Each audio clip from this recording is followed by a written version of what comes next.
Ating pumuksan ang ating mga Biblia sa aklat ng ikalawang Pedro at basahin po natin ang verse 1 and 2 ng chapter 1. Ito po ang sinasabi. Si Simon Pedro, alipin at apostol ni Hesukristo sa mga tumanggap ng mahalagang pananampalataya na gaya sa amin sa pamamagitan ng katwiran ng ating Diyos at tagapagligtas na si Hesukristo. Sumagana nawa sa inyo ang biyaya at kapayapaan at pagkakilala sa Diyos at kay Jesus na Panginoon natin. For the past few weeks, kung mapapansin natin sa mga laman ng mga balita, ay merong isang investigasyon na ongoing sa ating bansa sa patungkol sa isang local official na parang nagiging questionable ang kanyang identity.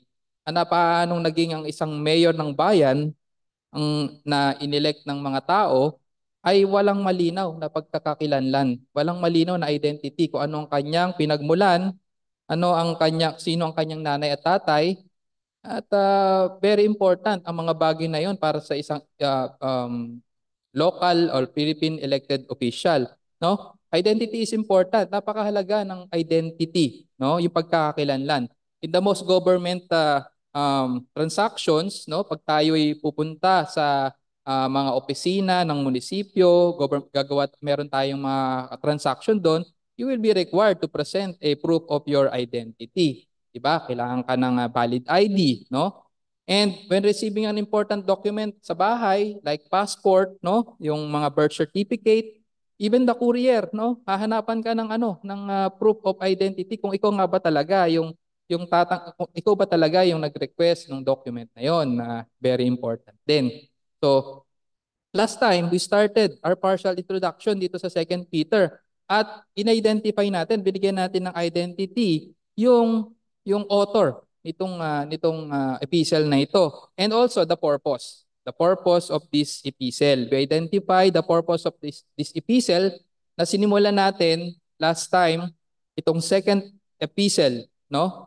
The second Peter, the book of the second Peter na sinulat walang iba ni Apostle Peter din. And now, we will discuss the identity of the recipients of this wonderful epistle as a common way to start an exposition, di ba? Very important talaga at yan ang structure talaga pag mag-start ka ng exposition ng isang book. Kailangan mong malaman kung sino yung sumulat at kanino niya in-address. Sino-sino yung mga yon, no?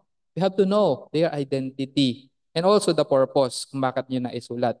Now, unlike the first epistle of Peter, makikita natin dito sa First Peter, no, makikita natin merong mga list of places doon sa unang bahagi ng First Peter, merong list of places kung saan nakatira yung mga ina-address ni Apostle Peter doon sa kanyang epistle, no? Sabi sa First Peter chapter 1 verse 1, sabi dito, si Pedro na apostol ni Jesucristo sa mga hinirang na nangingibang bayan na nasa pangangalat sa Ponto, Galacia, Cappadocia, Asia, at Bithynia. So nag-mention siya ng different places kung saan doon nakatira ang kanyang mga ina-address. So basically, pagka tinawag na ang isang tao na taga-Galacia, ang tawag sa kanya, Galatians. Di ba? So Cappadocians, no? Bithynian. So somehow nagbibigay siya ng identity doon sa kanyang mga in-address sa kanyang letter, no? But unlike this first epistle of Peter, dito sa second epistle, no? Sa second epistle, wala siyang binanggit na mga lugar, no? The author, none other than Peter, the Apostle Peter, did not write those places of residence here in his second letter. So, walang masyadong nabigay kung sino-sino ba to in-address, kung Galatians ba siya or Ephesians or Cappadocians, like that. But somehow magkakaroon tayo ng clue kung sino yung mga ina-address dito ni Apostle Peter, no? Sa second epistle niya, kung sino yung kanyang addressee, no? Addressee or recipients of his second epistle. But there is a verse that links the recipients or addressee of 1 Peter and 2 Peter. May makikita tayo dito na naglilink, na nagko-connect na yung somehow yung kanyang in-address sa kanyang unang epistle ay same person, same people, same group of people sa 2 Peter. Sabi sa 2 Peter chapter 3 verse 1, 2 Peter chapter 3 verse 1, sabi dito, mga minamahal, ito ngayon ang ikalawang sulat na isinulat ko sa inyo. At sa dalawang ito'y ginigising ko ang inyong tapat na pag-iisip sa pamamagitan ng pagpapaalala sa inyo. Now, kung ito ang second epistle niya, sabi dito sa 2 Peter, no? Kung this is the second epistle, most of the theologians considers that 1 Peter is the first epistle na in-address niya dito sa same recipients ng kanyang letter. So this is the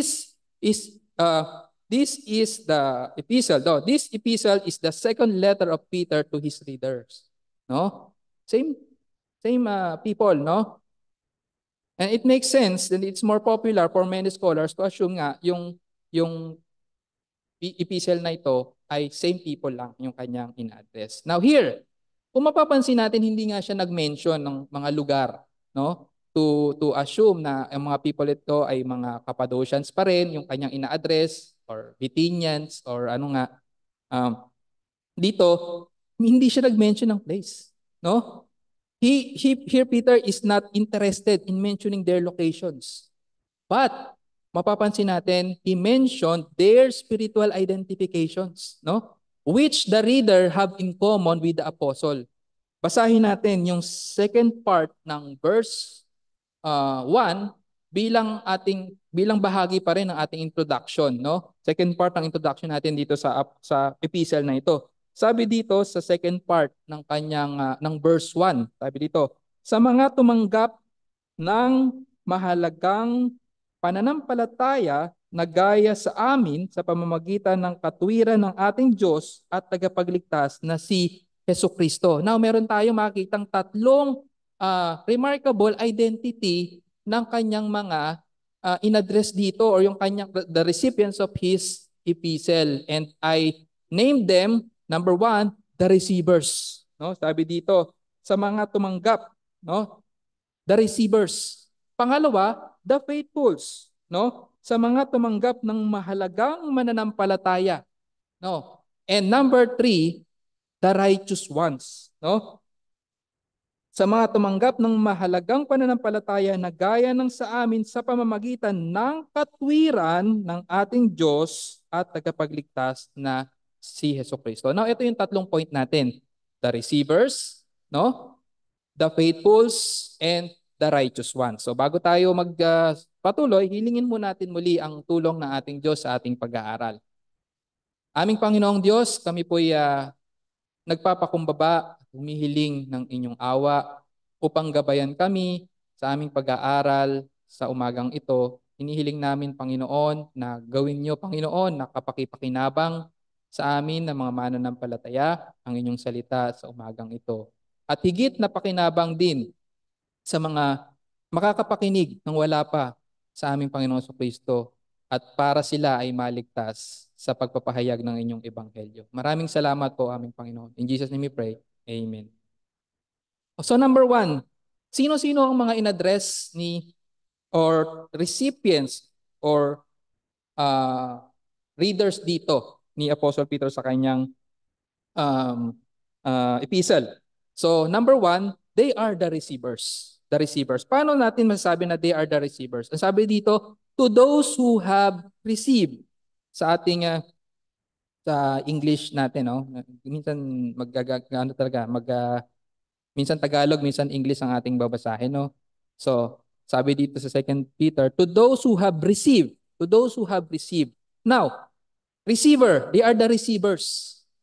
Meaning, if you are receivers, ikaw ay mayroong natanggap, no? Sabi, kung ikaw ay kung ikaw receivers, ibig sabihin yung action na nangyari sa yung action word na nangyari doon is merong pagtanggap, no? Receivers. The word receive, no? Dito sa English, to those who have received. No? The word receive is not an ordinary obtaining of anything. Di ba pag may ni-receive ka, meron kang na-obtain, meron kang nakuha. Di ba? But yung word na receive dito, hindi siya ordinary lang na receive dito. No? Hindi siya ordinary obtaining of anything. Sapagkat ang Greek word na ginamit dito is langkano. Langkano, no? Langkano kasi yung word receive in Greek is lambano. Lambano, yun yung ordinary meaning of receive or ordinary translation of receive. Yung meron kang natanggap, anything na natanggap mo, receive. But here, ang ginamit ay langkano. Katulad ng Luke chapter 1 verse 9. Sabi sa Luke chapter 1 verse 9, which is gumamit din ng Greek word na langkano, sabi dito, Luke chapter 1 verse 9. Dito, ano yung langkano dito? Ang sabi sa Luke chapter 1 verse 9, according to the custom of the priestly office, he was chosen by lot to enter the temple of the Lord and burn incense. So nasan dyan yung langkano? Yung the word chosen by lot. No? Yung langkano, parang yun yung meron kang natanggap, pero yung pagtanggap na yon ay nangyari by lot. No? Parang merong, let's say for example, yung parang merong palabunutan or like that. Kasi ganun yung isipin natin pag may lot, di ba? Parang randomly, parang nabunot ka, parang ganon. So, later mas maintindihan natin, no? So, meaning, dito yung word na langkano, no? Yung salitang receive na in Greek is langkano, means to obtain by lot or to receive by divine allotment, no? So, yun lang yung gusto ko gusto mag-focus tayo. Yung word receive dito, hindi siya ordinary na pagtanggap ng something. May natanggap siya, pero that is divinely appointed or divinely allotted. No? Yun kaya nga yung ordinary, sabi ko nga sa Matthew chapter 21 verse 22, yung ginamit diyan is lambano. So, minsan maganda rin na minsan magtitingin-tingin din, mag-start tayo, no, maka-encounter ng mga or mag-start ng pag-aaral ng Greek kasi talagang just this simple word, it will really give a sense of the meaning yung paggamit. But dito nga receive, 'di ba? Receive and receive yung receive ng Matthew chapter 21 verse 22 is kaiba sa receive na ginamit dito. No? Magkaiba sa Matthew chapter 21 verse 22, ang sabi dito 21 verse 22, and all things you ask in prayer, believing, you will receive. So ito yung ordinary name of receiving lambano, no? So now here, the recipients here, if langkano ang ginamit, ibig sabihin yung mga recipients here are participants of divinely appointed drolats. No, parang divinely appointed. Talagang ang Diyos ang nagtakda, no? Na sila ay tatanggap. No? Sila ay tatanggap. Katulad ng H-1B lottery, no? Kung yung H-1B lottery, if you are familiar with that, merong isang lottery sa US Visa Immigration Department na tinatawag na H-1B lottery. Ngayon, ikaw pagka yung qualified ka, pag pumasa ka dun sa sa qualifications to enter that lottery, pwede ka na sumali at pwede kang sumali nga sa lottery at kung ikaw ay papalarin talaga, well, we don't bili pala in kapalaran. So, kung ikaw talaga ay mabubunot. So, parang ganun yon yung lottery, talagang nabunot ka. But here, yung H-1B lottery, yung sinasabi ko nga na merong qualifications na kailangan para ikaw ay makasali doon sa lottery is different from this one. Different from this divinely appointed lottery. Kasi doon sa H-1B lottery, meron ka pang qualifications para ikaw ay matanggap. Now, in contrast to these divinely appointed draw lots, we did not work to any qualifications, no? We did not work to qualify in the draw lots, no? Hindi yung sarili nating kakayahan, walang something sa atin to qualify in this divinely appointed draw lots. Now, these people who receive are the same people who are chosen. No? Nakuha ba natin yung kung babalik tayo sa 1 Peter chapter 1 verse 1 to 2, no? Ano ang tawag sa kanila? First Peter chapter 1 First Peter chapter 1 verse 1 to 2, no? Anong tinawag sa kanila dun sa mga recipients na ito? Sabi dito, Peter, an apostle of Jesus Christ, to those who reside as aliens scattered throughout Pontus, Galatia, Cappadocia, Asia, and Bithynia, who are chosen according to the foreknowledge of God the Father by the sanctifying work of the Spirit to obey Jesus Christ and be sprinkled with His blood. May grace and peace be yours in the fullest measure. So makikita natin dito yung pagkakapareho na yung isa ay yung recipients ng kanyang epistle sa second epistle, sila yung mga receiver na parang nag-obtain ng something through a divinely appointed lottery na parang hindi sila ang nagtakda nun. No, hindi sila ang hindi sa sarili nilang ability kung bakit sila napabilang doon. Gayon din dito sa First Peter, chosen, no? Ibig sabihin, hindi ikaw yung nag-volunteer na maging part ng people of God, but then you are chosen, no? Hindi yung sarili mo ang nag-initiate to be part of the people of God, kundi you are chosen. Gayon din dito. Yung pag-receive nila, divinely appointed. No? Divinely appointed. God elected or chose people for salvation independent from our own character or abilities. Walang maganda sa atin para ma-qualify doon. God has appointed who will be the so-called receivers dito. No? Doon pa lang tayo sa word receivers at makikita na natin yung significance nito, no? Yung receivers of faith. Sabi dito, no? To those who have received a faith, no? Makita natin God elected those people independent from their characters and abilities. And God has appointed who will be the so-called receivers before the foundations of the world. No, paano natin maano yan? Sa Ephesians chapter 1 verse 3 to 4. Ephesians chapter 1 verse 3 to 4.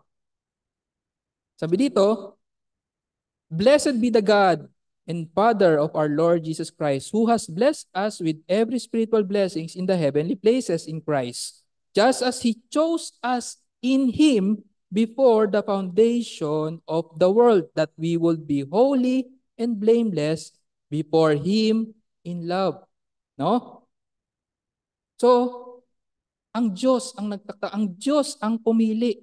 Kaya nga talagang may mga medyo hindi talaga tumatanggap na ang Diyos daw ay pumili. But here, very clear, no? Ang Diyos ay ang pumili ng mga tao para sa kaligtasan. Now, Peter uses this verb.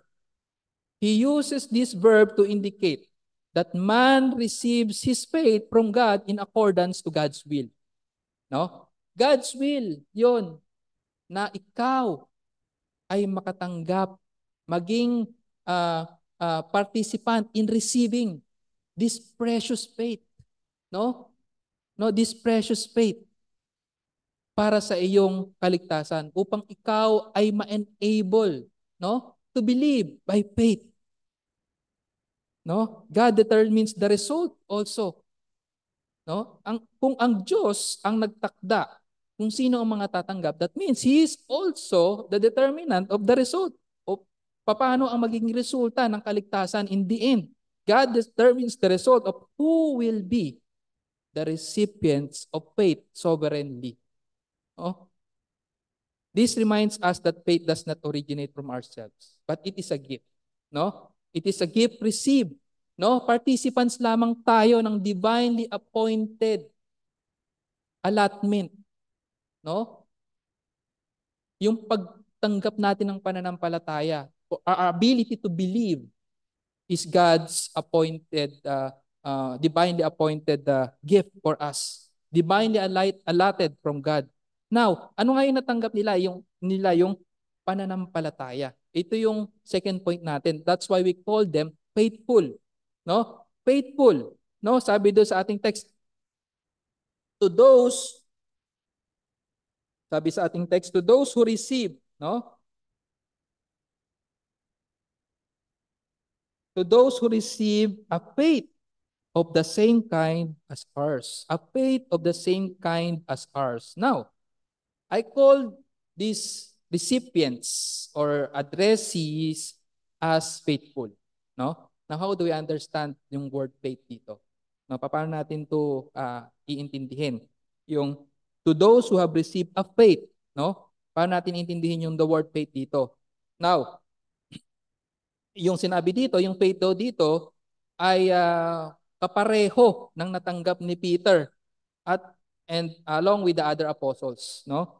Same as ours, yung sinabi kasing as ours diyan, some theologians believe na maaring as ours in general as Hebrew or Israelites, no? Maaring ganon. Meron ding interpretation na ang interpretation ang sinasabi ng tinutungkol dito as ours is mga kapwa niya, mga apostles, no? Well, pero hindi tayo magda-delve into that.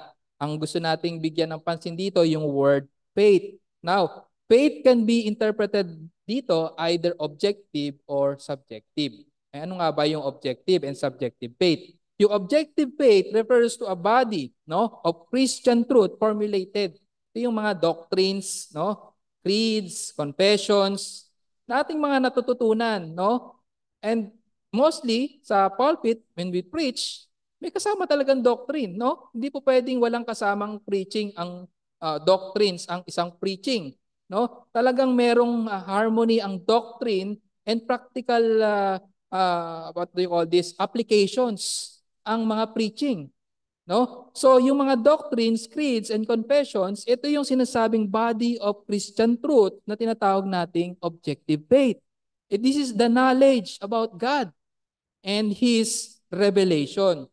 Now, ano naman yung subjective faith? Subjective faith naman, this is the trust or yung pagtitiwala na ng isang mananampalataya na kanyang inilalagak sa Diyos. No? This is the trust a believer places in God. This is the subjective faith.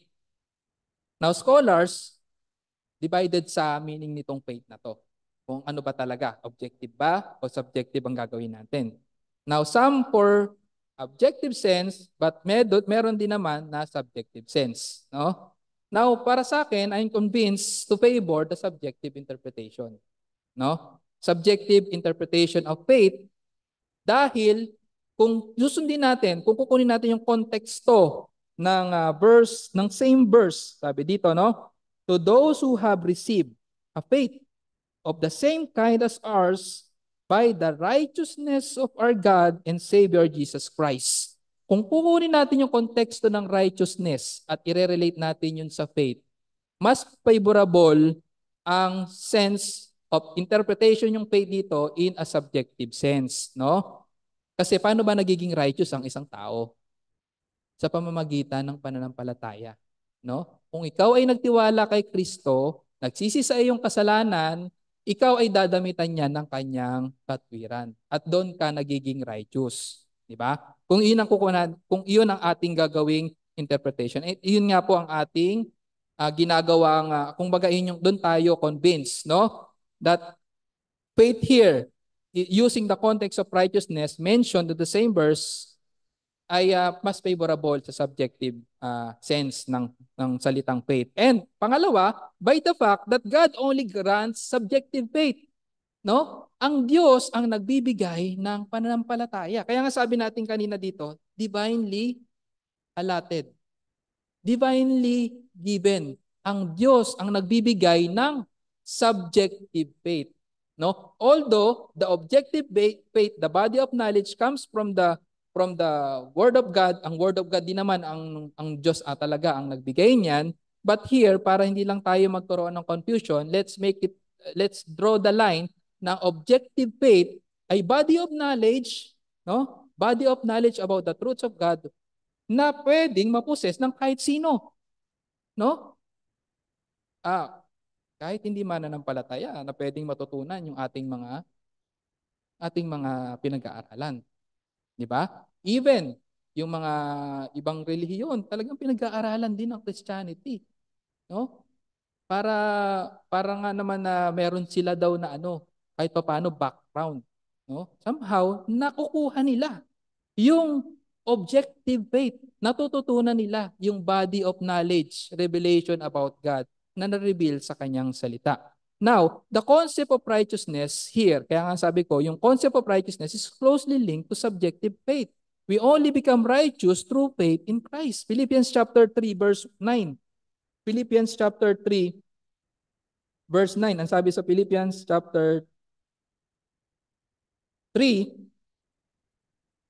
verse 9, it says here, and may be found in him, not having a righteousness of my own derived from the law, but that which is through faith in Christ, the righteousness which comes from God on the basis of faith. So here, ito yung verse na nakikita natin na naglilink, no?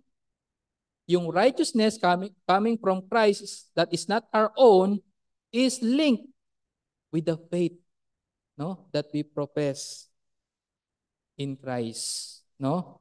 Now the righteousness live by faith din. Sinabi sa Romans 1:17, no, the righteous shall live by faith. Galatians chapter 3 verse 11, it says the same thought, no? And now that no one is justified by the law before God is evident, for the righteous man shall live by faith. Hebrews 10:38. Hebrews 10:38. Ang sabi sa Hebrews 10:38, it says the same thought. Hebrews 10:38.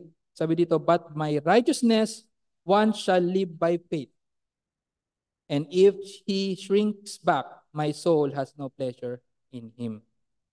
So I will prepare yung subjective sense of interpretation ng faith dito because of the immediate context na righteousness. And another reason is that, sabi ko nga, God only grants subjective faith. No? Ang Diyos lamang ang nagbibigay ng subjective faith, or what we call in another term, saving faith. No? Saving faith. Yung tunay na pananampalataya, merong false faith, kung meron tayong saving faith, merong non-saving faith. Katulad din ng true repentance, merong false repentance. No? But true saving faith is given by God alone. Now, everyone can be a possessor of objective faith. Sabi nga kanina, even anybody can study doctrines, no? But not all can savingly believe it. Yung body of knowledge ng Christianity na nakasulat sa Scripture, no? Alam na yan ng ibang mga relihiyon eh. Expert pa nga sila eh. But bakit hindi nila yun pinaniniwalaan? Bakit? Ang tanong bakit? Because there's one thing is lacking. The subjective faith. No? The subjective faith. Sapagkat ang Diyos ang nagkakaloob. Ang Diyos ang nagkakaloob. No? Hindi nakakapagligtas yung body of knowledge. Now sa atin din, no? Sa ating mga mananampalataya. Now sometimes we will assume in ourselves na talagang mananampalataya na tayo. Alam na natin ang mga yung LBC 1689, London Baptist Confession of Faith. Nakabisado natin 'yan. Tapos iyon ang magiging basis mo that you are already saved. No. No. This body of knowledge cannot save unless God gave you the saving faith. No? The ability to believe. Satan knows the doctrines. Alam niya yan. Alam ni Satan, but he cannot be saved. Hindi siya naligtas. Head knowledge cannot save. Ganon din tayo. Hindi tayo maliligtas ng head knowledge. No?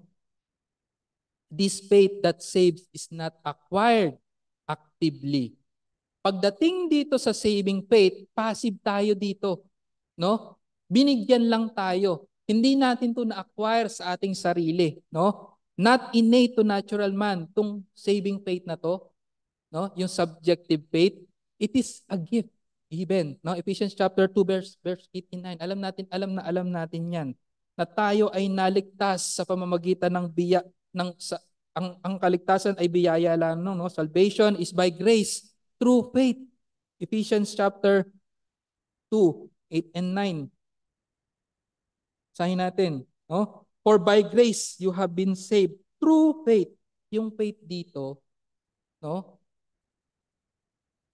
Somehow somehow more favors more of the subjective faith, no?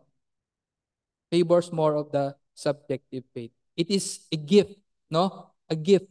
If it is a gift, then it is more it favors more of the subjective sense, no? Kasi nga pagdating sa pananampalataya na nakapagliligtas, we are passive, no? We are passive receivers of this saving faith. A natural man has faith to believe anything, no? Sa eroplano nga sumasakay ka ng eroplano kahit hindi mo talaga totally alam kung paano ang eroplano ay lumilipad. Lalo pa nga, sumasakay sa eroplano, hindi mo nga kilala yung piloto. Malay mo kung hindi sanay talagang mag-drive yung piloto. So, anong meron doon? Nakapaloob din ng faith doon. May faith din yun. Man can exercise faith, no? He has the ability to believe anything. But yung sinasabi ditong faith ay kaiba. Ito yung supernatural faith, divinely granted to believe the truths about God. No? Now, this faith is isostimos. In Greek, sinabi, is of equal value or honor. Sabi dito sa ating teksto, no? Isostimos, sabi dito, to those who have received a faith of the same kind as ours. Isostimos, of the same kind as ours, is of equal value or honor as ours with what Peter and all other apostles received. Kapareho lang daw.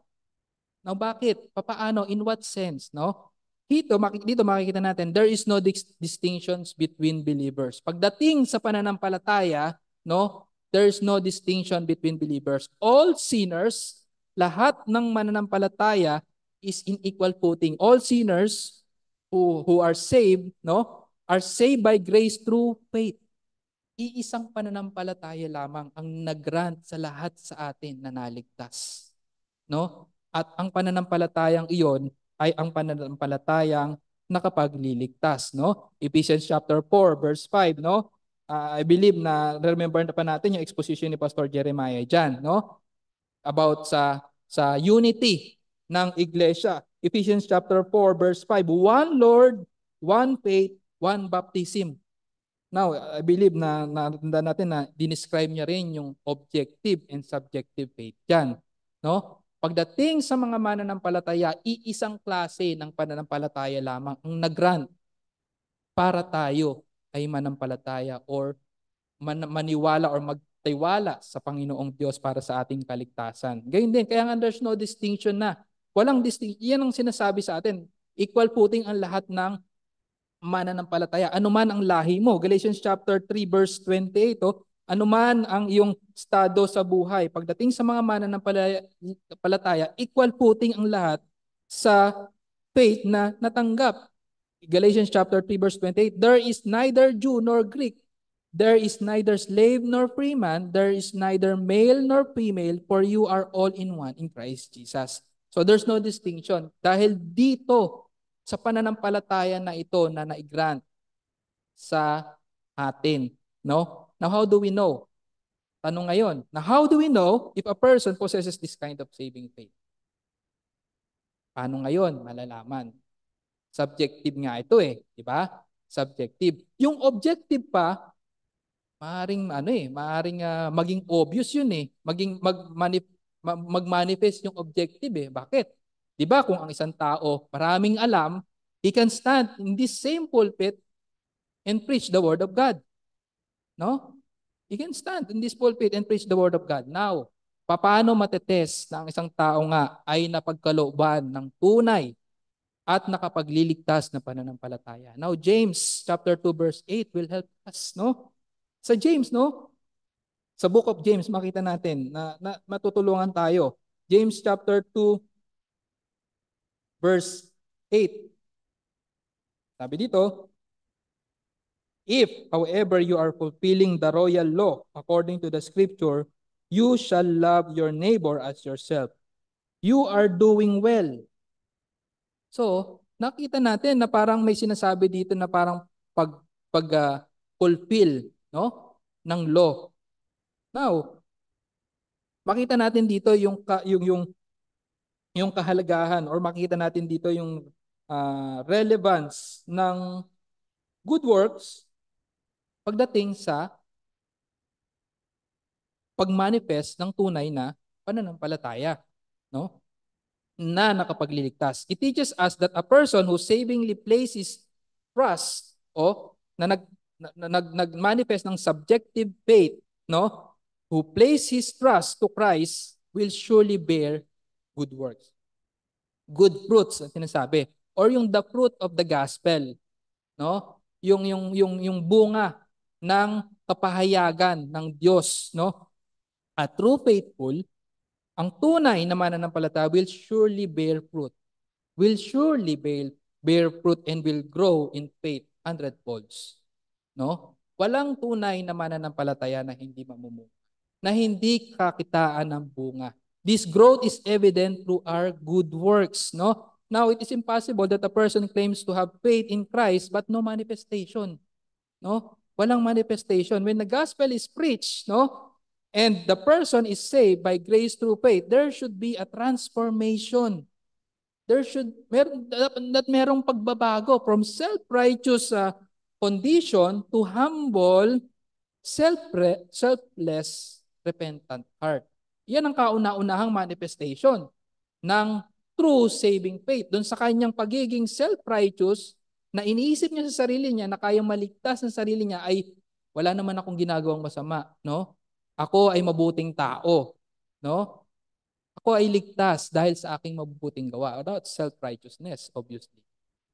Dahil ikaw ay nagiging basihan ng kaligtasan mo ay yung sarili mong righteousness, no? Self-righteousness. But the first and true manifestation of saving faith is the transformation from being self-righteous to humble, selfless, repentant heart, at aaminin sa kanyang sarili na siya ay makasalanan at hindi niya kayang iligtas ang kanyang sarili apart from Christ.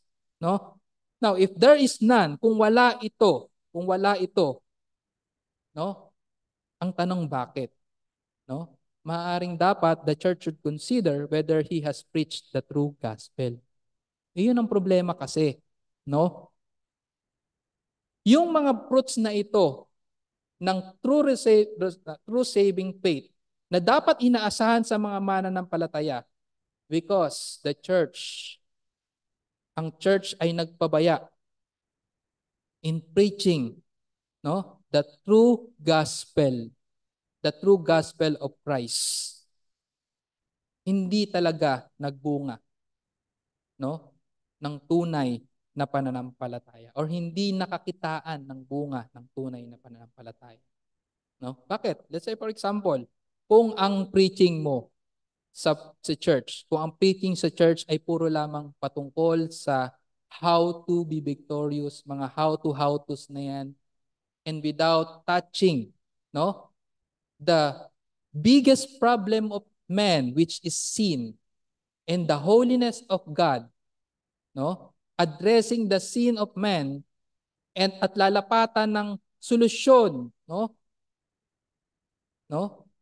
lalapatan ng solusyon sa pamamagitan ng pagsisisi sa kasalanan, no?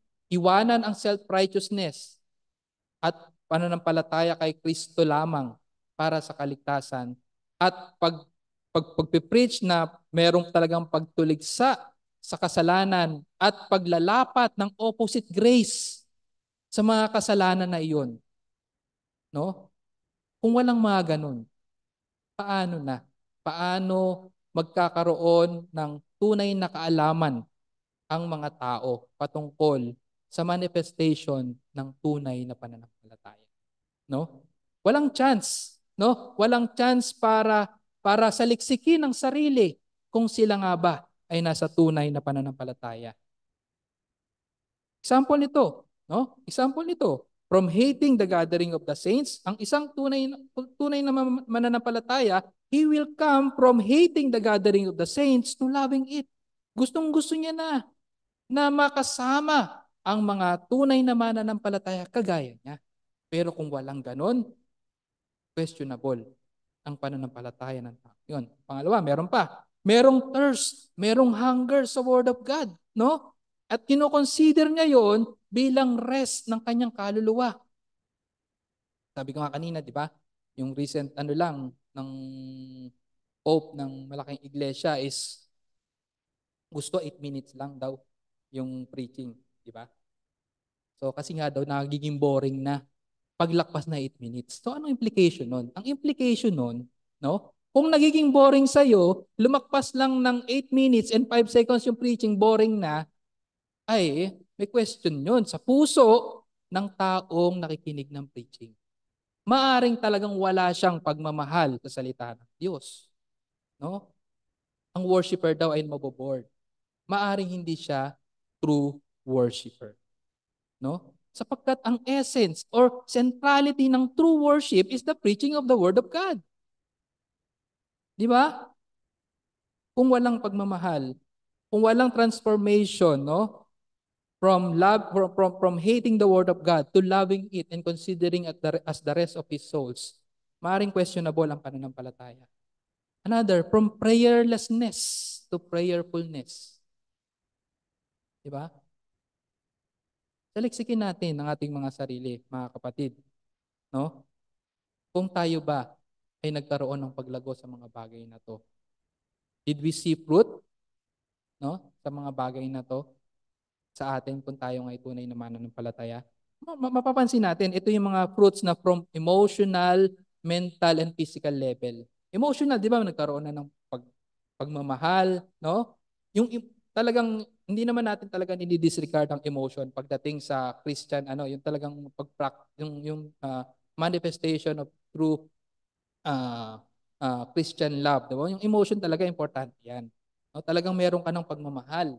Dati, you hate the gathering, now you love the gathering of the saints. In mental level, no? Ayaw mo ng Word of God, ngayon, talagang gustong-gusto mo na. No? Physical level, no? Physical level na nandun, yung manifestation, prayerlessness and prayerfulness. Physical, talagang nakita mo sa sarili mo physically, no? You act, no? No? You walk according to the will of God. Now, a person who claims to be spiritual but had no evidence on the level of this level, no? Mga bagay na itong binanggit natin, emotional, mental, physical level, no? Kung walang mga ganito, na nagkiklaim siya na meron siyang so-called spirituality, no? A person who claims to be spiritual but had no evidence on emotional, no, mental, physical level of manifestations of your true saving faith, questionable yun. No? Pag wala yung mga manifestations din na iba. Di ba? This is when we consider the person is maturing. Kung merong mga ganong mga bagay. No? Yung mga level na yon. Now, disclaimer, of course, the Spirit sometimes works longer than we might like to bring change, no, through the gospel. Kasi hindi naman talaga pare-pareho or sabay-sabay ang maturity in faith ng mga taong naligtas, no? Now, merong lack of apparent transformation, merong hindi talaga pa nakikita, well, hindi tayo mabilis na magde-judge na kung ang taong ayon na yon ay hindi ligtas. Pero kaya lang natin sinasabi to for us to search ourselves. Saliksikin natin ang ating mga sarili. Kasi meron talagang mabagal sa paglago, no? Sa mga iba't ibang level na yon, no? May mabagal sa paglago talaga. But that doesn't mean na wala talagang transformation, no? Or the gospel is compromise. Diba? Now, kung meron ng paglago sa pananampalataya na nakita tayo sa ating sarili, ang tanong, should we boast of any obvious growth in our faith? Dapat hindi. No? Dapat hindi. Let me remind you again, brethren, that it is only a gift. Yung pananampalataya na yon ay biyaya lamang. Binigay lamang sa atin. There's no place of boasting. No? Now, this faith shall last. Itong pananampalataya na to, true saving faith, tong faith na to, subjective sense, di siya last. No? No true believer shall fall, no? Not because of faith in his faith, but because of the very anchor of his faith. Maglalas ang ating pananampalataya, hindi nga dahil sa, nagtitiwala ako, no, sa pananampalataya ko. Matibay ito. Hindi. Nagtitiwala tayo sa anchor of faith. Sino ba yon? Si Jesus Christ. No? The object of our faith. The anchor of our faith. No? The object of this faith is none other than Jesus Christ. Now, this faith will be tried. No?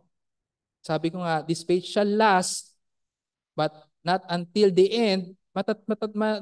Talagang test talaga ang ating pananampalataya. Pinag-aralan natin yan. 1 Peter chapter 1 verse 7, marami tayo dyan. Na ang pananampalataya ng tunay na ligtas ay masusubok of various trials. 1 Peter chapter 1 verse 7. So that, no, the proof of your faith, being more precious than gold, which is perishable, even though tested by fire, may be found to result in the praise and glory and honor at the revelation of Jesus Christ. So, tunay na ma-test ang pananampalatayang ito, no? Na ipinagkaloob sa atin. And shall endure to the end. Matthew chapter 24, verse 9 to 13. No? Matthew chapter 4, verse 9 to 13. Mas magandang mabasa natin ito patungkol dun sa mga pagsubok na pagdadaanan ng mga mananampalataya. Matthew 24, 9 to 13. Ito ang sabi, they will deliver you to tribulation, and will kill you, and you will be hated by all nations because of my name. At that time, many will fall away and will betray one another and hate one another. Many false prophets will arise and will mislead many, because lawlessness is increased. Most people love will grow cold, but the one who endures to the end, he will be saved. This faith will be tried and will endure to the end. Pangatlong pagkakakilanlan dito sa atin, they are the righteous ones. The righteous ones. By the righteousness of our God and Savior, Jesus Christ. To those who have received a faith of the same kind as ours by the righteousness of our God and Savior, Jesus Christ. Now, the recipients are declared righteous. No? Alam na siguro natin to that we are not righteous because of our own merit, no, but by someone's meritorious act, no, hindi sa sarili nating merito kundi sa merito ng Panginoong Hesukristo.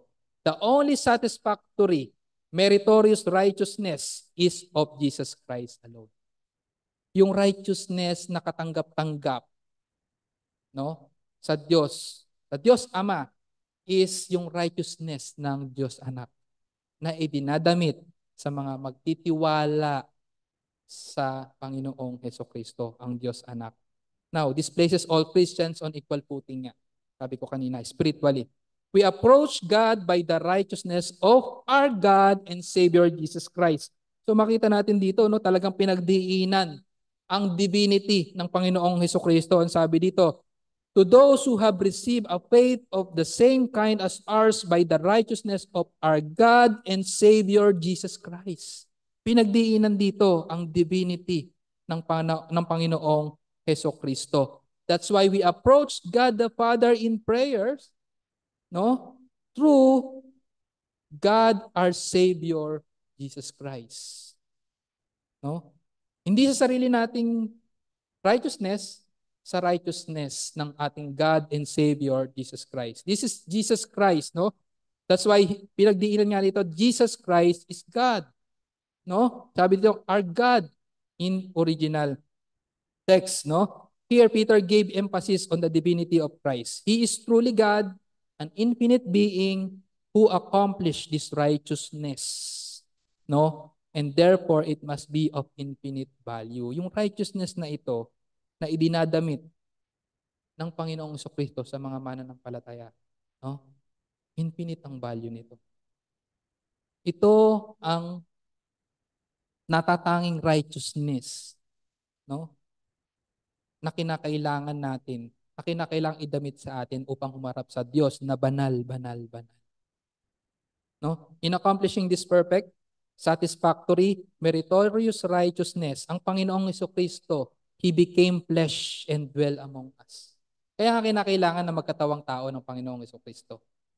To accomplish this satisfactory, no? Satisfactory, meritorious righteousness, na tangi lamang righteousness na maging katanggap-tanggap sa Diyos. John 1:14, no? Din yung uh, and the Word became flesh and dwelt among us. Now, He is the God incarnate, ang Panginoong Jesucristo, to save sinners.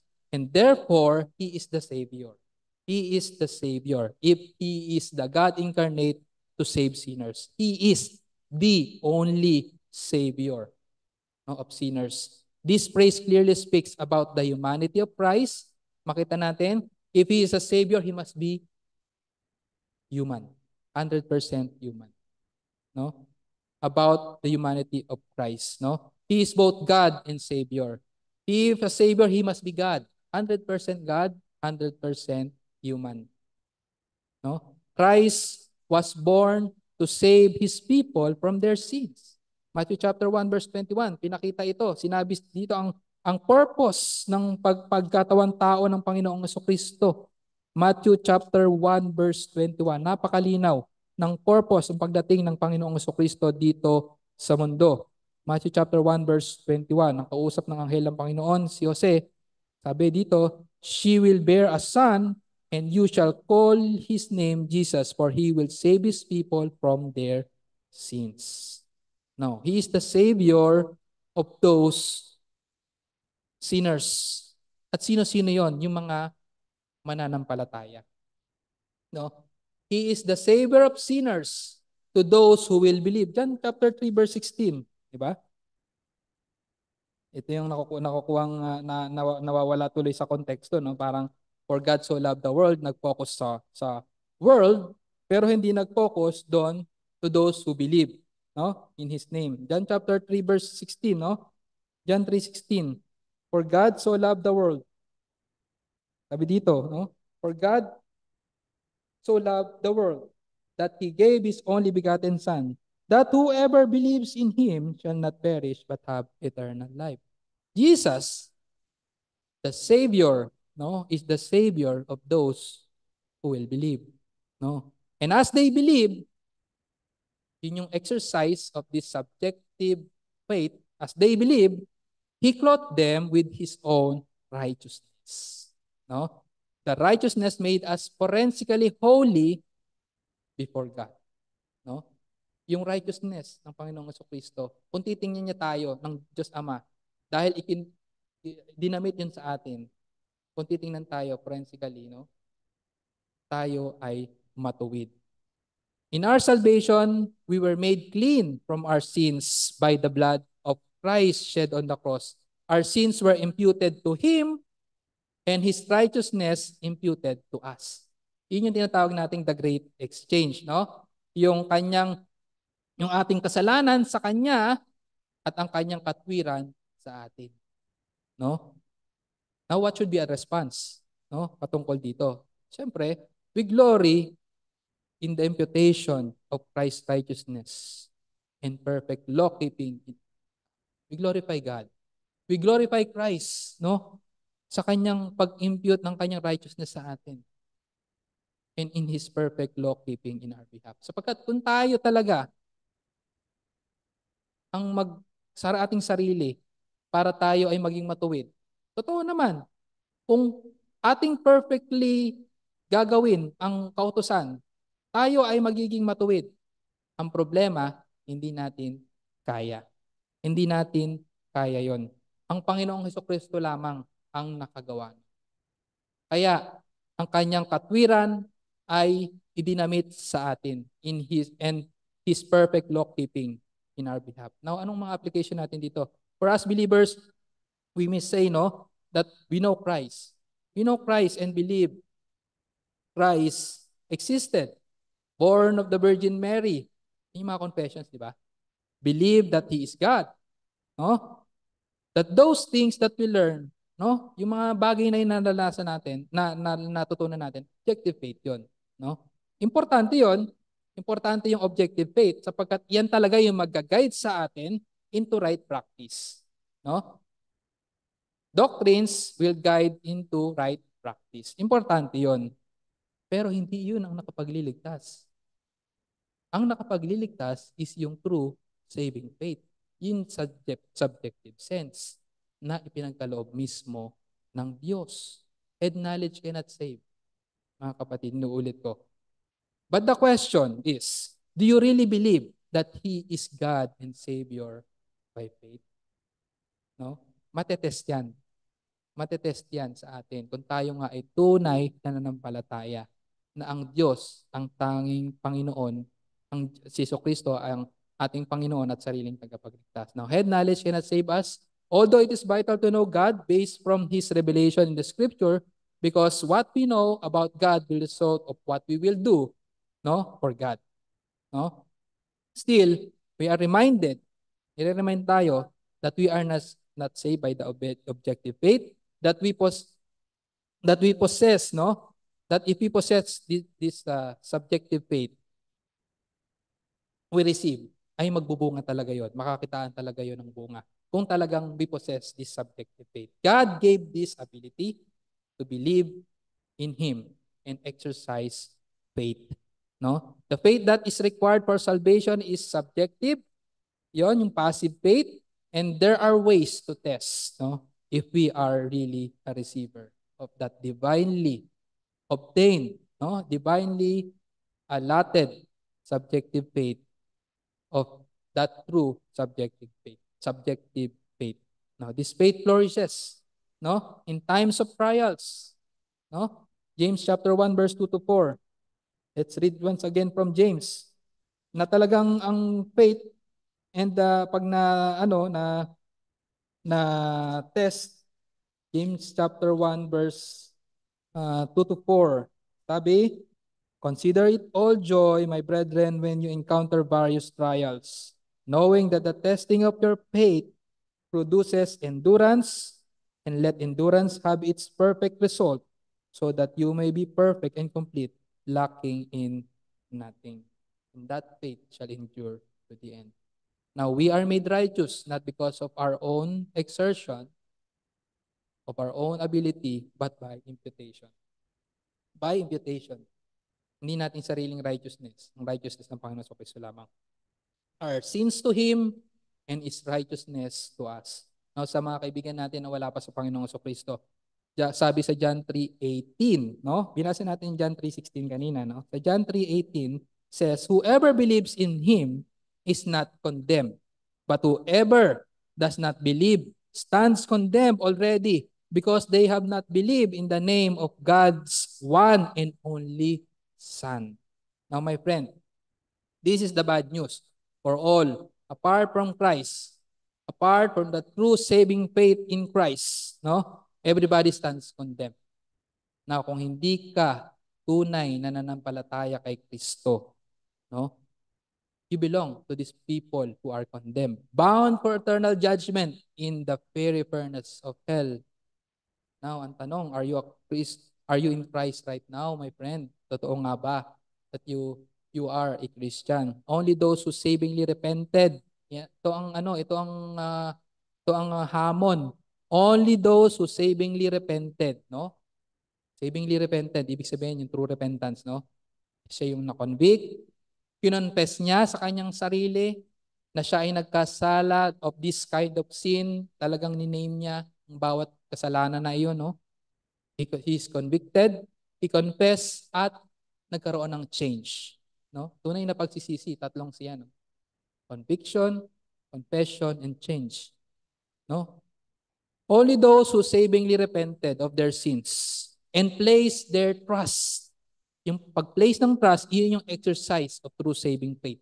Yung sinabi natin kaninang subjective faith are those who will be saved. Kaibigan, that is the good news. If you do that, no? If you do that, through repentance and faith in Christ, you will escape the coming judgment. No? There's now no more condemnation to those who are in Christ. And God's standards of righteousness is Christ. Yun, hindi talaga yung sarili natin. Kaya nga yung sinasabi mong sarili mong righteousness, ay mabait ka naman, wala ka namang inagrabyadong tao, no? Nagte-church ka once a week, no? Pero wala ka talagang tunay na pananampalataya kay Kristo. God's standards righteousness is Christ. We need Him, my friend. We need Him. You need Him for your salvation. We need Him for our salvation. His righteousness will be yours if you repent. Turn away from your sins, my friend, and run to Christ right now before it's too late. Let's pray. Aming Panginoong Diyos, kami nagpapasalamat muli sa pag harap sa introduction ng second epistle ni Apostle Peter. Panginoon, maraming salamat. Napakayaman ng inyong salita. Sa bahaging ito, sa verse 1 pa lamang ng aming pag-aaral sa unang chapter. At nawa po, Panginoon, kayo nga ay tunay na maitaas, maluwalhati ang pangalan ng aming Panginoong Kristo bilang siyang daan sa kaligtasan na maliban na ang tao ay manampalataya sa Kanya, sa Kanyang ginawa sa krus ng Kalbaryo, sa pagbuhos ng dugo para sa ikaliligtas ng mga makasalanan at sa Kanyang katuwiran na idinadamit sa mga magtitiwala sa Kanya, ay wala nga maliligtas. Kaya nga po, Panginoon, kayo ay kumilos ng makapangyarihan sa puso ng bawat isa sa amin. Tanggalin ang aming pagmamayabang na kami ay lumalago sa pananampalataya na dahil meron kaming mga kaalaman. Nawa hindi po ganon, sapagkat ang pananampalataya na nagligtas sa amin ay pananampalataya na ipinagkaloob nyo lamang sa amin. At nawa po, Panginoon, kayo nga ay patuloy na magbago sa amin to form us in the likeness of our Lord Jesus Christ. Christ is the standard of our righteousness. Patinihiling namin, Panginoon, na patuloy nyo nga kaming baguhin katulad ng standard of righteousness na aming Panginoong Jesucristo. Maraming salamat po at patuloy kayong magligtas sa sa mga tao na wala pa sa kaligtasan sa pamamagitan ng kapahayagan ng inyong ebanghelyo. Maraming salamat. In Jesus' name we pray.